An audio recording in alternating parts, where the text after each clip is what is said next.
JD smart class में आप सभी का स्वागत है। और हम पढ़ रहे हैं इसके बारे में, सीपीयू के बारे में।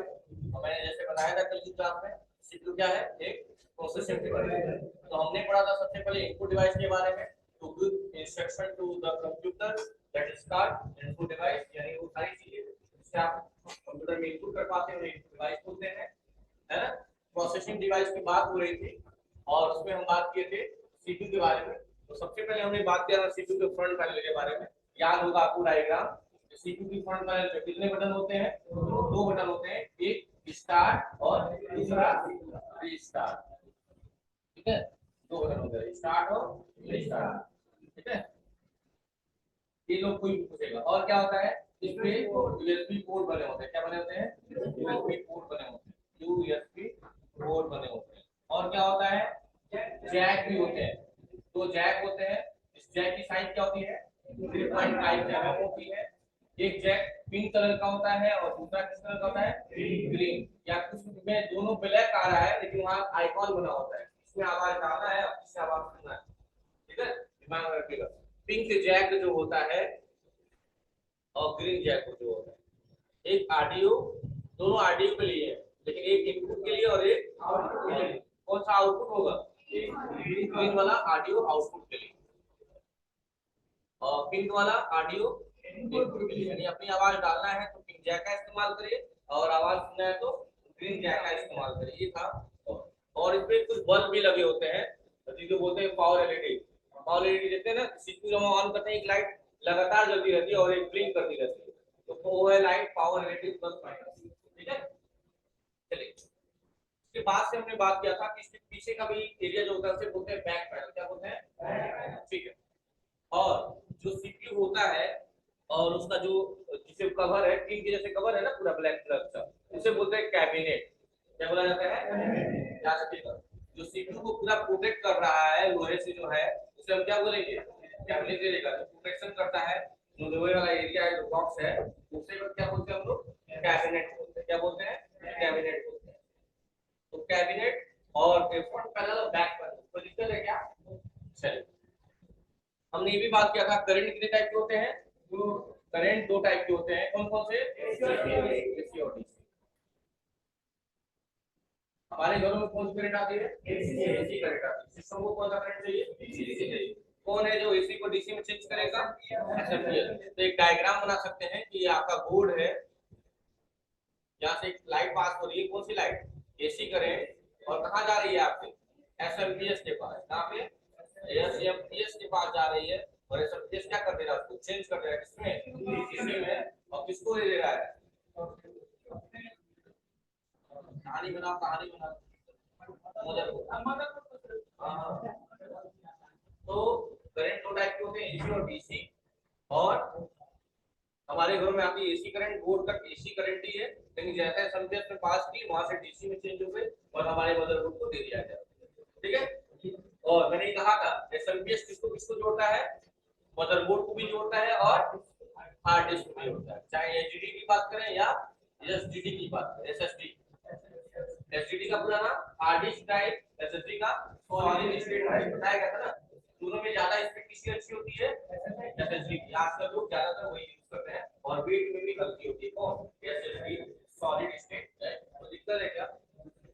यानी एसएमपीएस दो लोगों को जोड़ता है, मदरबोर्ड को भी पावर देता है और हार्ड डिस्क को भी देता है। मैक्सिमम कितने हार्ड डिस्क जोड़ सकते हैं? दो हार्ड डिस्क।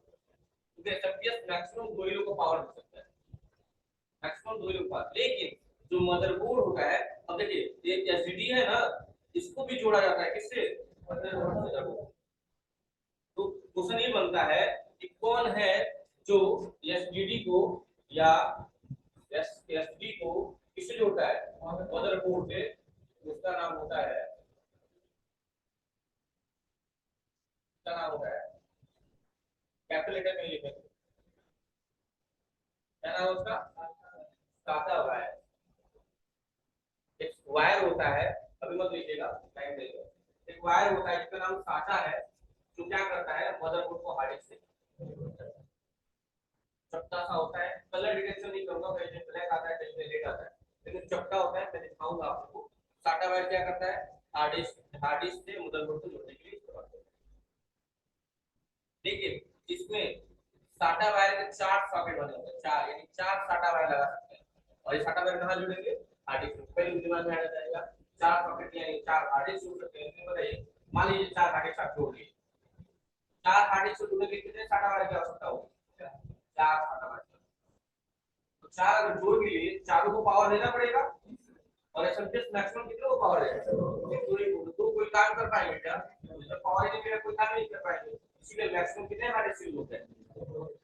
तो लिख लीजिए, इस डायग्राम को बना लीजिए। लिख लीजिए हार्ड डिस्क को भी मदरबोर्ड से जोड़ता है। पहली चीज एसएमपीएस दो चीजों को जोड़ता है, एसएसडी को और मदरबोर्ड, है ना? लिख लीजिए, डायग्राम बनाकर अच्छे से लिख लीजिए। नहीं समझ में आएगा पूछ लीजिएगा, जो भी सेंटेंस सुनना चाहते हैं पूछ लीजिएगा। हाँ,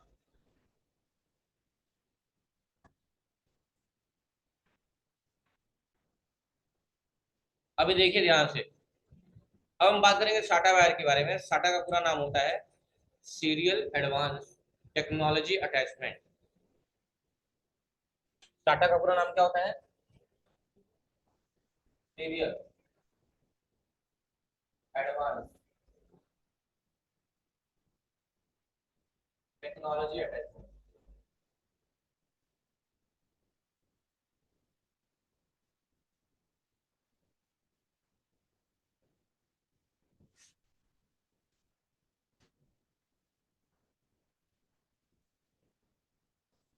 ये होता है टाटा का पूरा नाम।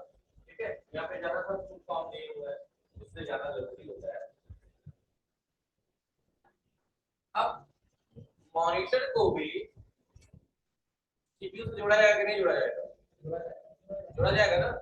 तो कौन है जो मॉनिटर से सीपीयू को जोड़ता है? इसका नाम होता है, क्या नाम होता है? VGA cable. बीजीए केबल का पूरा नाम होता है वीडियो ग्राफिक।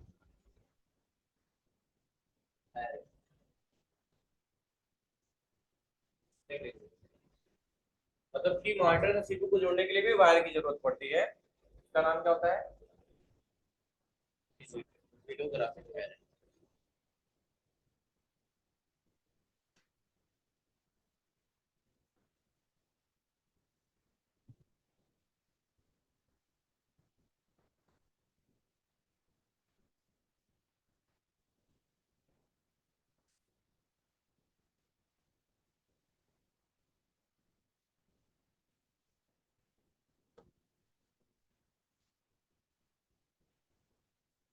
तो दिक्कत है?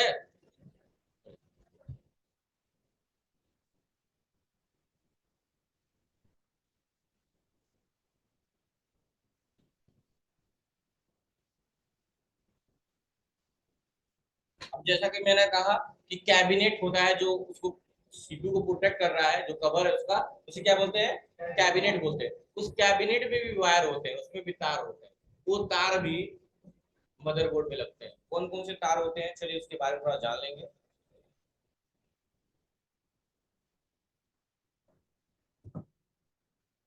क्या है इसको? नहीं,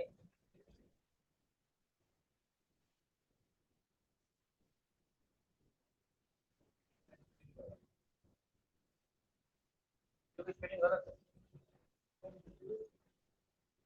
क्या नाम है तुम्हारा? हाँ, जुगनू, सोनू, कहानी। गलत है ना? सही स्पेलिंग क्या होगी आप बता दीजिए, खड़े हो जाइए। बी डी ई।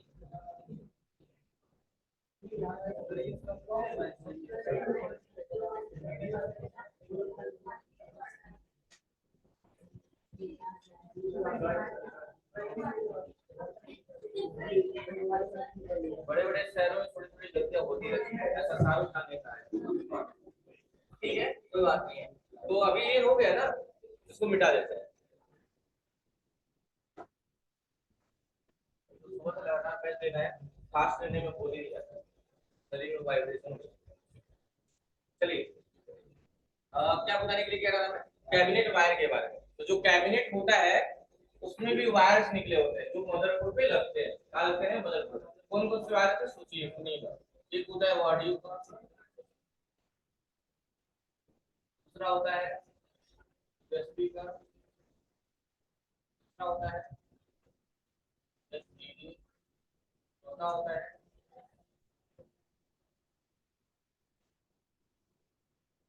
एसटीडी, और उसके बाद से होता है आपका रीसेट, उसके बाद होता है आपका पावर, उसके बाद से होता है आपका पावर एलईडी प्लस, और होता है पावर एलईडी। ये सारे बटन होते हैं, और इतने बटन, तो सॉरी बटन नहीं होते, इतने वायर फ्रंट पैनल के वायर कहलाते हैं। फ्रंट पैनल देख लीजिएगा, डायग्राम ऐसे बनाइएगा। इतने सारे वायर होते हैं कैबिनेट। सारे तारों का नाम है, तारों का नाम लिखा रहता है, ठीक है, तो परेशान नहीं है, परेशान नहीं। सोनू आया हुआ था क्या? क्या करेगा?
हो गया क्या? चलो,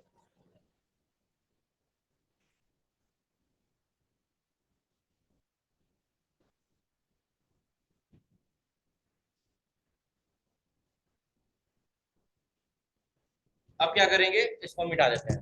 अब इनके बारे में समझेंगे। फ्रंट पैनल मैंने क्यों लिखा है, क्योंकि सीपीयू के जब वायर अपनी जगह पे होते हैं तो ये सिस्टम वगैरह ऑन होते हैं। तो सीपीयू का ये जो मैंने लिखा कि फ्रंट पैनल के वायर होते हैं, इनका डायग्राम के साथ समझिएगा। ऐसे से पिन निकले होते हैं, ऐसे सीधे सीधे जैसे सुई होता है ना, सुई वैसे ही ऐसे से पिन निकले होते हैं। कितने पिन निकले होते हैं समझिएगा। एक, चार, दो, और पाँच। पांच नीचे, चार ऊपर, तीन ऐसे पड़े पड़े रहते हैं, ठीक है। और ये जो मैंने लिखा है वायर, ये एचडीडी वायर होता है, उसके आगे जो सॉकेट लगा होता है, सॉकेट है, उसमें दो छेद बने होते हैं और दो पिन को लिए ऐसे लगा दिया जाता है, ठीक है। दिखाऊंगा मैं तो समझ आ जाएगा। तो इस दोनों के जो लगता है आपका क्या लगता है, और ठीक सामने लगता है आपका पावर। पावर में भी दो छेद होते हैं, रीसेट में भी दो छेद होते हैं, इसलिए दो पिन लिया है ना।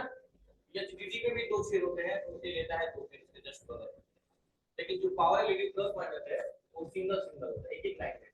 तो यहाँ लगाते हैं पावर एलईडी प्लस, और यहाँ लगता है पावर एलईडी।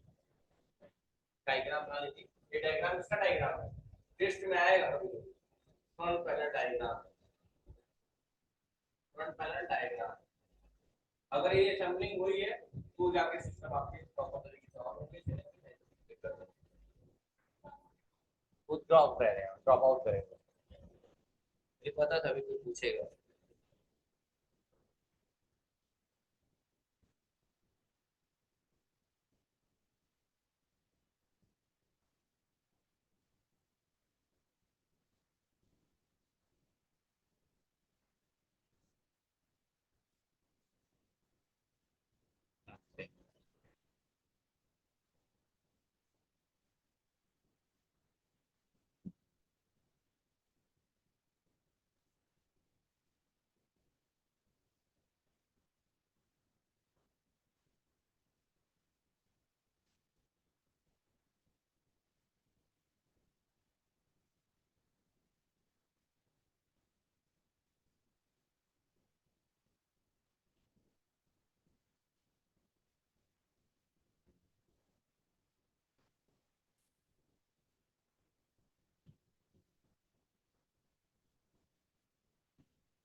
वो ड्रॉप आउट किया था, उसको यूज नहीं लिया, वैसे रहे। मुझे पता था लोग पूछेंगे, पता इतने लोग पूछेंगे यही पता था। ठीक है, कोई बात नहीं। ठीक है, कोई दिक्कत नहीं है ना। एक इसका डायग्राम है, फ्रंट पैनल का डायग्राम, ये आपको मैं जोड़ना सिखाऊंगा सारी चीज। तो ये इंटरनल चीजें थी। और उस पे आपको पता ही है ना कि मदरबोर्ड पे रैम भी लगा होता है। क्या लगा होता है? तो प्राइमरी सेकेंडरी के तौर पे मेमोरी यूज की जाती है। एक होता है रैम और एक होता है रोम।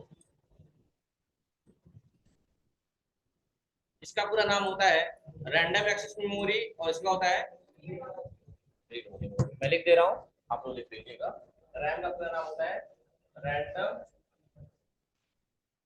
एक्सेस।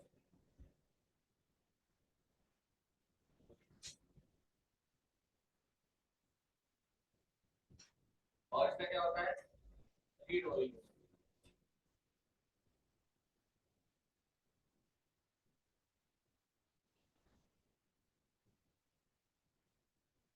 ठीक है। रैम दो टाइप के होते हैं,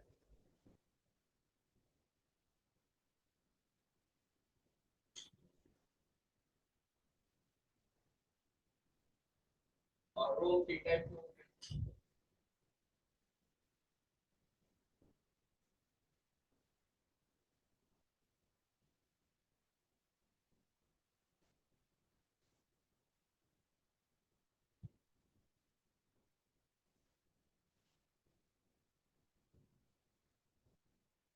देख लीजिए, ये तीनों का फुल फॉर्म लिखवा दें। नोटिस करें तो रैम इसमें भी कॉमन है, रैम इसमें भी कॉमन है, मतलब रैंडम एक्सेस मेमोरी तो होगा। बस यस फॉर हो जाएगा स्टैटिक। यस का क्या हो जाएगा? स्टैटिक हो जाएगा, स्टैटिक, और उसका हो जाएगा डायनामिक।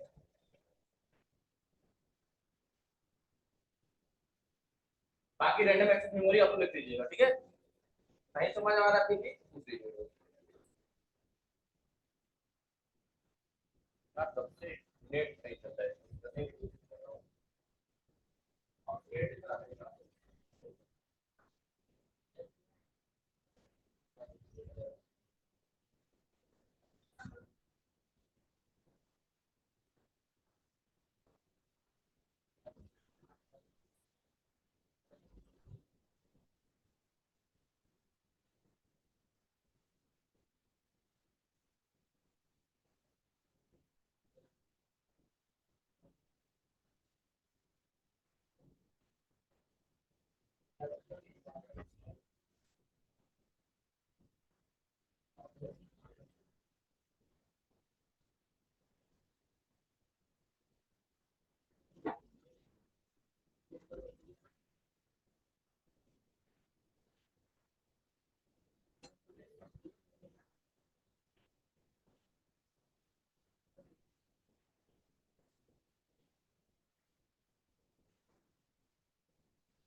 हो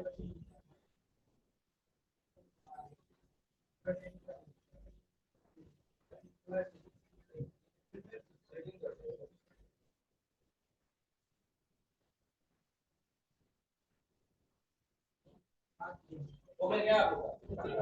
और लिख लीजिएगा, सबसे पावरफुल होता है वो एसरैम होता है। सबसे पावरफुल क्या होता है? SRAM।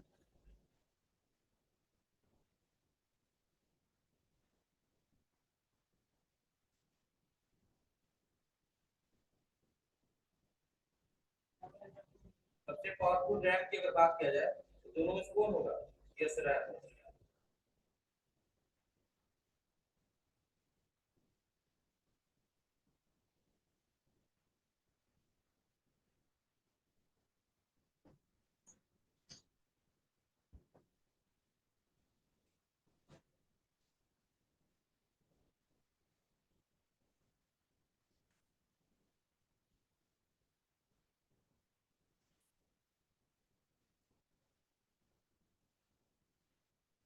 हो गया।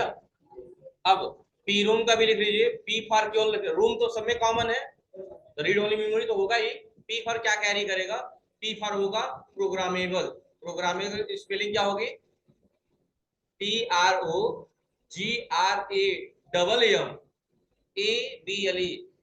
यहां देख लीजिए, अगर समझ नहीं आ रहा हो तो, नहीं तो आप लोग गलती लिख देंगे, पता चले कहेंगे यही पढ़ाया गया था। तो फिल्म लगाने में तो आप लोग आगे हैं। Full form of P room देख लीजिए, प्रोग्रामेबल। तो मिटा दे रहे हैं। मिटाएंगे कैसे यार? मिटाएंगे तो फिर हट जाएगा पूरा। देख लीजिए, पी रूम नहीं लिखे हैं क्या? देख लीजिए,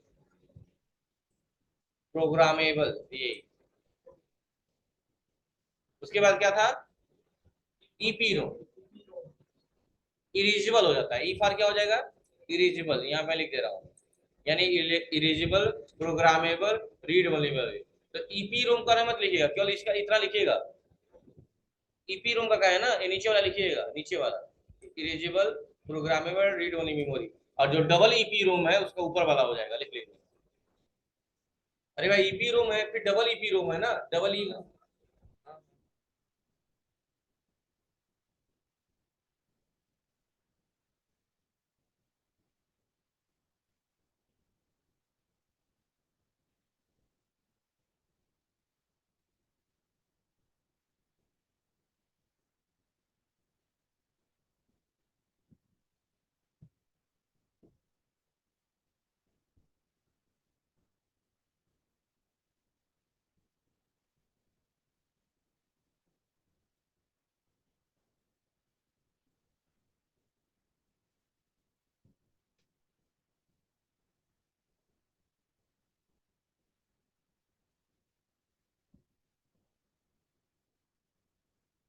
हो गया। ठीक है, तो चारों लिख लेना। पी रूम का तो लिख ही थे। P room, EP room, double EP room. कोई दिक्कत है क्या किसी को? चलिए, तो अभी बात करते हैं इसके बारे में।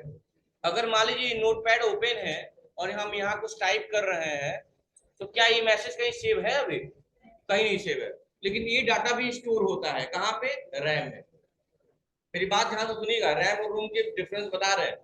हम जब तक ये टाइपिंग कर रहे हैं या कोई भी डाटा काम कर रहे हैं, जब तक हमने सेव नहीं किया, तो क्या ये डाटा सेव है? हाँ, ये डाटा भी सेव हो रहा है कहाँ में? रैम में। लेकिन तब तक जब तक की लाइट बनी हुई है। एक बार लाइट कटी यानी लाइट गई, आपका डाटा क्या हो जाएगा? इरेज हो जाएगा। लेकिन अगर इस डाटा को हम सेव कर दें तो ये डाटा रोम में सेव हो जाएगा। अब लाइट आए या जाए उससे फर्क नहीं पड़ने वाला। इसीलिए दोनों में से एक मेमोरी को अस्थाई कहा जाता है और एक को अस्थाई कहा जाता है। अब आप बताइए किसको अस्थाई कहा जाता होगा? रैम को अस्थाई कहा जाता होगा और रोम को अस्थाई इसलिए कहा गया है क्योंकि उसमें चीजें सेफ रह रही है। समझ में आ गई बात ना? और उसमें सेफ नहीं रह रही, इसीलिए अस्थाई या अस्थाई वाली बात की गई है। कोई दिक्कत? चलिए, अब इंग्लिश में वर्ड यूज करते हैं, हिंदी तो यूज करते नहीं है। तो एक मेमोरी को बोला जाता है वोलाटाइल। क्या बोला जाता है? वोलाटाइल। और एक को बोला जाता है नॉन वोलाटाइल। तो बताइए आप ही, श्रीवास्तव जी। Non volatile. बताइए किसको वोलाटाइल कहा जाता होगा, किसको नॉन वोलाटाइल कहा जाएगा? रैम और रोम को आपने बोला ना अस्थाई और अस्थाई, तो इंग्लिश में बोला जाता है। तो रैम कौन होगा, वोलाटाइल होगा कि नॉन वोलाटाइल होगा? Non volatile. रोम को क्या बोलिए आप हिंदी में? हाँ, अस्थाई है। और रैम अस्थाई है। तो बताइए इसमें रैम कौन होगा और रोम कौन होगा इंग्लिश का?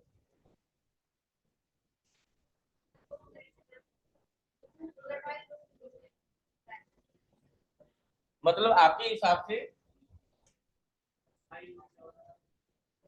ये बोल रही हैं कि ये रोम होगा और ये रैम होगा। क्या आप सभी एग्री हैं इस बात से?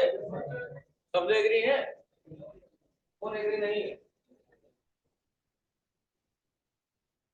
अब समझिएगा थोड़ा सा। अगर आप नियम लगाए हैं जो लॉजिक, उस हिसाब से आप सही है, लेकिन नियम गलत हो जाएगा। अब मैं बता दूं, वोलाटाइल का मतलब ही अस्थायी होता है।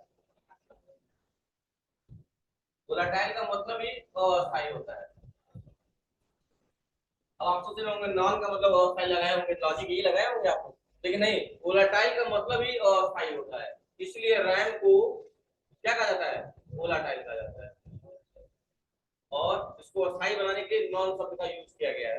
तो रोम को क्या कहा जाता है? Non volatile. याद रखिएगा, लिख लीजिएगा कहीं। बहुत कंफ्यूजिंग है, ट्रिपल सी में बहुत बार पूछा गया है और अक्सर लोग कंफ्यूज हो जाते हैं क्योंकि नॉन शब्द अस्थायी बनाता है, लेकिन वोलाटाइल का मतलब ही अस्थायी होता है। नहीं, मैं सुनना था ना, अच्छा लगता है।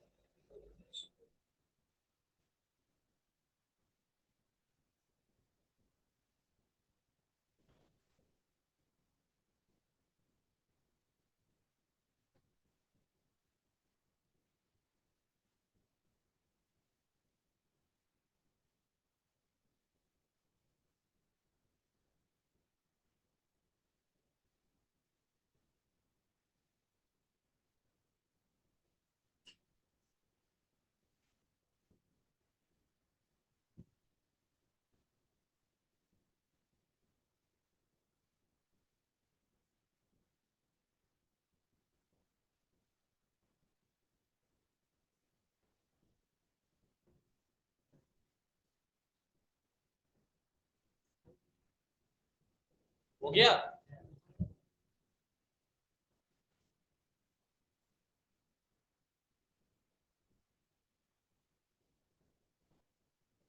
चलिए, तो ये दिमाग में रखिएगा। तो रैम को वोलाटाइल कहा गया है, ब्रैकेट में लिख लीजिएगा अस्थाई।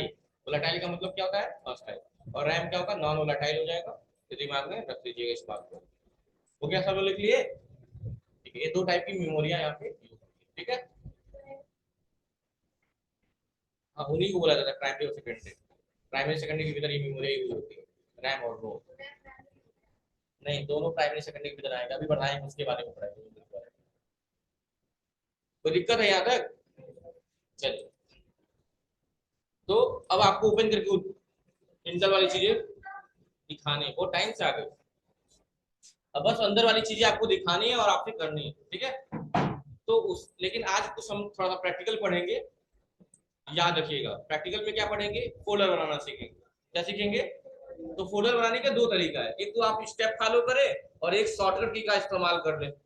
कल से नोट पैड भी बनाना स्टार्ट कर देंगे, ठीक है। अब प्रैक्टिकल स्टार्ट होगा आपका। तो फोल्डर बनाने का दो तरीका, पहला स्टेप बाय स्टेप। स्टेप के लिए क्या करना है? सबसे पहले राइट क्लिक करें और यहाँ एक ऑप्शन मिलेगा आपको न्यू का। फिर से सुन लीजिएगा, राइट क्लिक करें। मैंने बताया था राइट क्लिक से ऑप्शंस आते हैं और लेफ्ट से ओके होता है वो चीज। हमने किया राइट क्लिक और यहाँ एक ऑप्शन आया किसका? न्यू का। क्लिक किया और फोल्डर पे आके क्लिक कर दिया, फोल्डर का ऑप्शन आ गया। तो बाय डिफॉल्ट नाम दे रहा है न्यू फोल्डर 2। अगर हम इंटर मार दे तो उसी नाम से सेव हो जाएगा। लेकिन चाहते नहीं, हम न्यू फोल्डर 2 नाम से नहीं बनाना चाहते हैं, तो F2 दबा के इसको रीनेम कर लीजिए। नहीं F2 जानते हैं तो राइट क्लिक करिए और इससे रीनेम कर लीजिए। दोनों तरीका है। तो टाइम बचाना है तो ये शॉर्टकट की का इस्तेमाल करिए आप लोग। रीनेम करने की शॉर्टकट की क्या होती है बच्चों?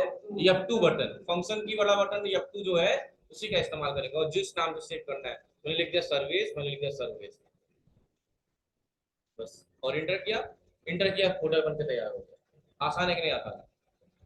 और इसको हम परमानेंट डिलीट कर दे रहे हैं, किससे? शिफ्ट के साथ डिलीट, बताया थे ना आप लोगों को, क्योंकि रिसाइकल बिन में ना जाए, क्योंकि जरूरत नहीं है इसकी, मैंने डिलीट कर दिया। ये पहला तरीका था फोल्डर बनाने का। क्या तरीका था? राइट क्लिक, बोलिए आप लोग, न्यू, और कहाँ पे? फोल्डर, जिस नाम से भी लिखना था फोल्डर आप लिख देते जो भी है, ठीक है, और इंटर, हो गया। और डिलीट करना है तो डिलीट कर लीजिएगा सिर्फ के साथ, अपना ही फोल्डर डिलीट करिएगा, किसी और का नहीं। देखिए मैं इसको डिलीट कर रहा हूँ, एक भी फोल्डर रिसाइकल बिन में नहीं जा रहा होगा, देखो एक भी फोल्डर यहाँ नहीं आया, जबकि नॉर्मल करते तो यहाँ आता। पहला तरीका ये था स्टेप बाय स्टेप। दूसरा तरीका है शॉर्टकट की, control plus shift plus N दबा देंगे तो फोल्डर बनके तैयार हो जाएगा। एक बार सिस्टम को रिफ्रेश कर लीजिएगा, कई बार शॉर्टकट की काम नहीं करता है, तो सिस्टम को रिफ्रेश करने से ये एक्टिव हो जाता है, और उसके बाद वाले कंट्रोल शिफ्ट एन, देखिए फोल्डर बन के आ गया। Control plus shift plus N लिख लीजिएगा, न्यू फोल्डर बनाने की शॉर्टकट की, control plus shift plus N.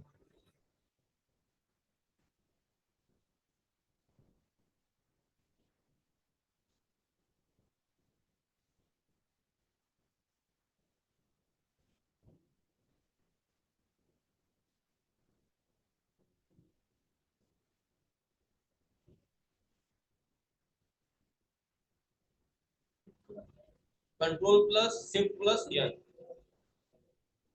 तो लोग प्लस नहीं बोलते हैं, कंट्रोल शिफ्ट एन ऐसे बोल देते हैं। प्रोनाउंसिएशन यूज करने का तरीका थोड़ा सा मॉडर्न है ना आजकल, तो प्लस कई लोग बोलते हैं, क्योंकि प्लस नहीं दबाना है। कई लोग दिमाग में इसलिए नहीं बोलते हैं लोग, क्योंकि कई लोग लगता है कंट्रोल दबा के फिर प्लस दबाएंगे, प्लस के बाद शिफ्ट दबाएंगे, फिर प्लस दबाएंगे, तो कंफ्यूजिंग काफी हो जाता है।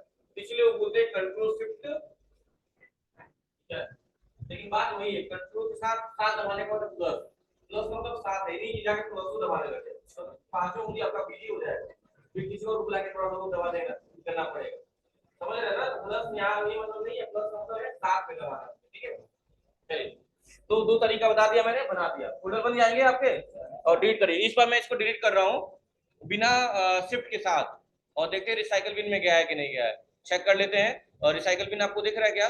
ये रहा सामने आपकी स्क्रीन पे, देखिए इस बार फोल्डर आया हुआ है। और वहां पर रिस्टोर करेंगे तो कहाँ जाएगा? वहीं जहाँ से डिलीट किया गया। रिस्टोर नहीं करेंगे, राइट क्लिक करके रिस्टोर भी कर सकते हैं, और क्या कर सकते हैं, डिलीट। चलिए डिलीट कर दिया हमने, कोई दिक्कत नहीं। तो ये तरीका बना लेंगे। एक टास्क है, मैं बता दे रहा हूँ, कि कुछ नाम ऐसे भी हैं सिस्टम में जिसको एक्सेप्ट नहीं करता है सिस्टम। अगर उसके नाम से आप फोल्डर बनाते हैं तो वो बनने नहीं देता है। जैसे मुझे बनाना है AUX के नाम से फोल्डर, तो हमने तरीका क्या अपनाया? राइट क्लिक, बताइए आप लोग, राइट क्लिक, न्यू, और यहाँ लिख दिया AUX। पिछले बार भी ऐसे लिखा था SRR, और इंटर मार दिया था, ये किया था ना। इस बार भी लिख के इंटर मार दिए, कह रहा है जिस नाम जो नाम लिख रहे हो वो इनवैलिड है, ये नाम नहीं हो पाएगा। चलो कोई बात नहीं, इट्स ओके। CON लिख दिया, इंटर, कह रहा नहीं ये भी नहीं बना सकते। कुछ ऐसी चीजें हैं जो मना करता है, जैसे उसके कुछ रूल एंड रेगुलेशंस है अपने, तो लेकिन हम भी जिद पे आ रहे नहीं, हमको तो करना है भाई, तो उसके लिए क्या करना पड़ेगा? उससे परमिशन लेना पड़ेगा। परमिशन ले लेंगे तो वो अलाउ कर देगा। तो परमिशन लेने के लिए क्या क्या करना है, स्टेप ध्यान से देखिएगा। कि जो न्यू फोल्डर लिखना है, पहले उसको मिटा देंगे। लोग क्या करते हैं, लगता है क्लिक करके मिटा दें, नहीं, वो हाईलाइट है ना, हाईलाइट में ही बैक स्पेस दबाएंगे, सारा मिट जाएगा, देखिए। और इसी वाले व्हाइट वाले पोर्शन में जिसमें कर्सर हमें क्लिक कर रहा है, इस वाले व्हाइट वाले पोर्शन में क्या करना है आपको? डबल क्लिक करना है। क्या करना है? Double click. डबल क्लिक नहीं, मतलब सॉरी, क्लिक करना है यहाँ पे, राइट क्लिक, राइट क्लिक करना है। और यही देख लो, बाहर क्लिक करेंगे तो नहीं होगा, बाहर अपने आप वैसे हो जाएगा। याद रखिएगा, इसको बैक स्पेस से मिटाइएगा।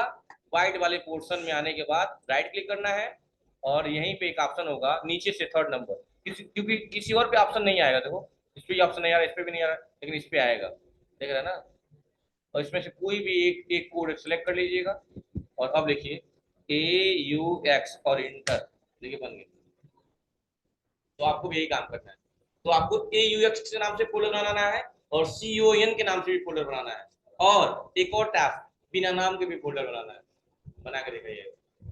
तीन टास्क पूरा करना है बिना किसी से पूछे, यानी टैब लाइव वाले टीचर से पूछ लिए, उससे क्या होगा, सीखे क्या, स्किल लगाइए अपनी।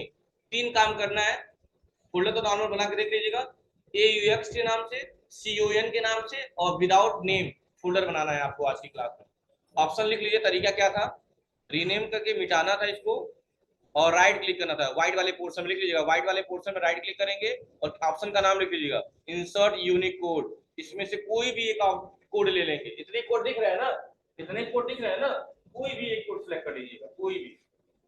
तो देखिएगा कि क्या करेंगे, जो फोल्डर का नाम लिखा हुआ उसे मिटा देंगे, उस व्हाइट वाले पोर्शन में क्या करेंगे, राइट क्लिक करेंगे और इंसर्ट यूनिक कोड से कोई भी एक कोड सिलेक्ट करेंगे। लिख लीजिए भाई, हो जाएगा। क्या लिखेंगे आप लोग, व्हाइट वाले पोर्शन में राइट क्लिक करेंगे, मिटाने के बाद राइट क्लिक करेंगे और कौन सा ऑप्शन आएगा, इंसर्ट यूनिक कोड था, और इनमें से कोई भी एक कोड लेके आप जिस नाम से कोड बनाना चाहते हैं आराम से बना।